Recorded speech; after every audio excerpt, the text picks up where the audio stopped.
My name is Dr. Sam Kelly. I'm an ecologist and I'm working on the Kent Lineside Habitat Management pilot on behalf of Network Rail. The main aim of the project is we are trying out different techniques to see if we can enhance the Lineside estate for wildlife, for invertebrates, for mammals, for a range of different species and reptiles, which we also have on these sites. They love these sites. The reason we're doing it is in the past there has been quite a high focus on making sure that all of the vegetation, all of the habitat is really cleared all the way to the fence line on these sites. So we're now trying to come back from that to try and see what areas of the Lineside estate we can retain, what habitat features can we keep for the animals that live here and the plants that are here, and which areas we can maybe enhance so that we can have a greater range of species which are living in actually quite large areas of land all along the railway lines. So each of the sites that we're working on are about 200 metres in length, and they range from about anything from 7 metres in width from the rail itself up to the fence, anything up to maybe even 20 or 30 metres. So some of the sites we've got quite wide sites, some quite narrow. And we've got a range of different habitats on the sites. And the sites were chosen for that reason, so that we've got a mixture of grassland sites, a mixture of sites which have just literally bare ballast, through to some sites which have got wetland, ditches, even ponds, reed beds and woodlands as well. So there's a very big focus at the moment on making sure that any developments or any works end up with a net gain in biodiversity.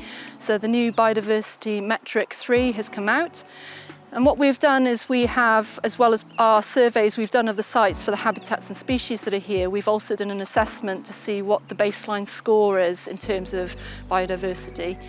And what we're going to do is try different habitat management techniques in each of these sites to see which of those techniques actually enhance the sites more for biodiversity.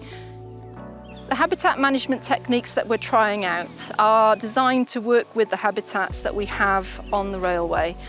So they are quite varied. We do have a lot of grassland. So some of the habitat techniques that we're trying out will enhance the grassland that we've got.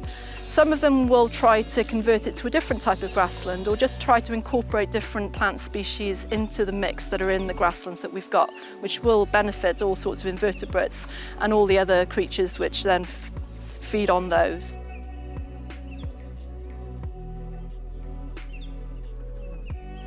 We also are trying out brownfield enhancement, because some of the sites have quite a lot of ballast, a lot of stone, and they're quite harsh environments. So we're trying out different seed mixes on those to see if we can get plants to establish on what is essentially quite a harsh environment.